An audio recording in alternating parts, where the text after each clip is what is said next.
Apparently, the Louisville shooter left notes revealing part of his goal was to show how easily a mentally ill person can buy a gun. U.S. Sources say this will be normal for a lot of people, it seems. The gunman purchased the AR-15 style rifle 7 days before the April 10th shooting under Kentucky law. He was only required to fill out a form for the U.S. Bureau of Alcohol, Tobacco, Firearms, and Explosives and undergo an FBI records check to ensure he was not a felon or the subject of a court-imposed restraining order. Yeah, that's great. I'm sure that the gun nuts will absolutely love that one, where they'll be like, "Oh, dude, very clearly, this was a psyop, brother." It's going to make all the fucking mentally ill gun perverts lose their minds even further. You watch this yet? Jordan Clipper at the gun show? No, I do want to watch it after this. Hold on. The nature of the notice was first reported in the Daily Mail. Sturgeon was killed by police officers shortly after. While Connor, like many of his contemporaries, had mental health challenges, which we as a family were actively addressing, there were never any warning signs or indications he was capable of this shocking act. The shooter's brain will be examined for chronic traumatic encephalopathy, commonly known as CTE, his father told CNN. Great. Motherfucker had to wear a goddamn helmet when he was playing basketball, brother. Holy shit. The disease has a variety of symptoms. We already know that. Wilt, the injured officer, has been transferred to a new hospital where a specialist is treating his pneumonia. He was listed still in critical condition. On the morning of the shooting, the gunman's mother called 911 and told the operator he was heading to the Old National Bank branch on East Main Street. He had a gun and apparently left a note found by a roommate. I'm so sorry. I'm getting details secondhand.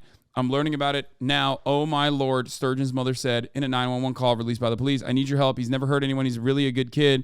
We don't even own guns. I don't know where he would have gotten a gun. The call was made at... Yeah, exactly.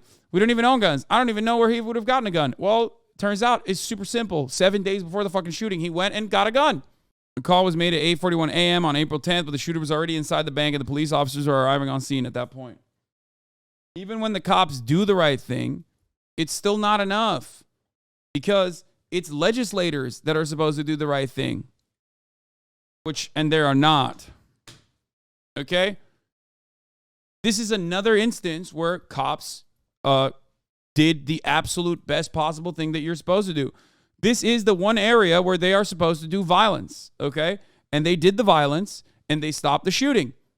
And yet, 6 people still died, ultimately, because it doesn't matter, because you're supposed to cut the problem before it starts. There are many different ways of solving an issue, okay? There is the reaction, which is done by the cops, okay, which they did a good job on. Dude, he killed a bunch of execs. The articles make it sound like he killed his peers. Dude, shut the fuck up. What do you mean he killed a bunch of execs?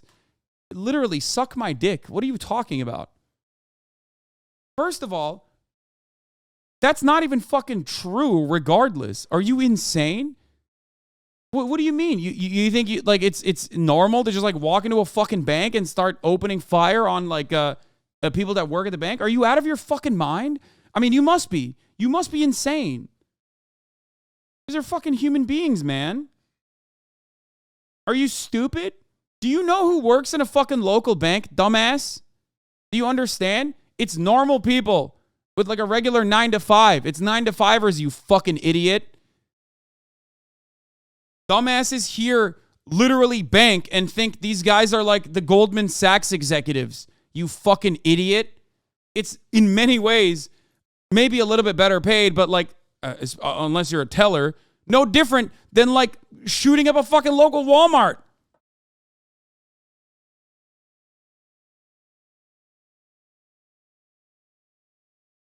That's so stupid.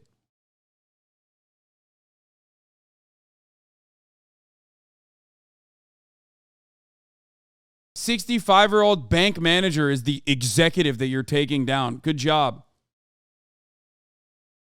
That has to be Fed baiting? Yeah, no, 100%.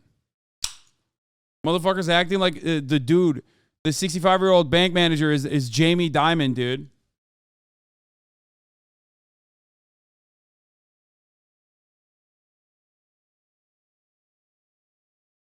Are you justifying this if he actually targeted bank executives? No. Shut the fuck up. I mean, seriously, shut the fuck up. Shut the fuck up. Stop. Stop fucking Fed posing in the chat. I'm simply addressing that, like, this person is not only wrong, but also wrong on top of, he's not only wrong on, like, oh, dude, he killed executives, but he's wrong on the fucking fact. Fed posting is when people come into the chat and make it seem like, they come into the chat and say some unhinged shit so they can turn around and be like, look, this is the community Hasan has fostered. Okay? Yeah, like they bait for violence or like bait you saying something that would get the FBI to show up. Yeah, it's idiotic. Anyway.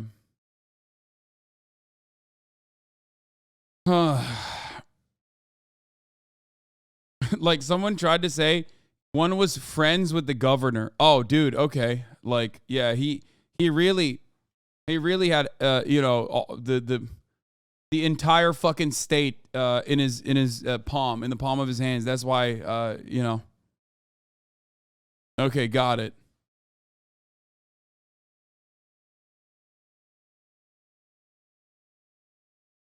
Who would even know that? Well, Andy Bashir came out and said one of the people that was executed is my friend.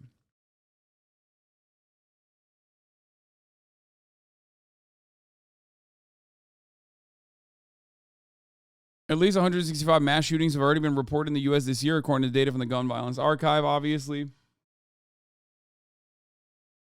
Anyway, Motorface, thank you for the 5. Get the subs. Yeah, this guy fucking worked there, by the way. Like, it was, you can categorize this as like workplace violence, ultimately, which is incredibly common. Dastardly Cupcake, thank you for the 5. Get the subs.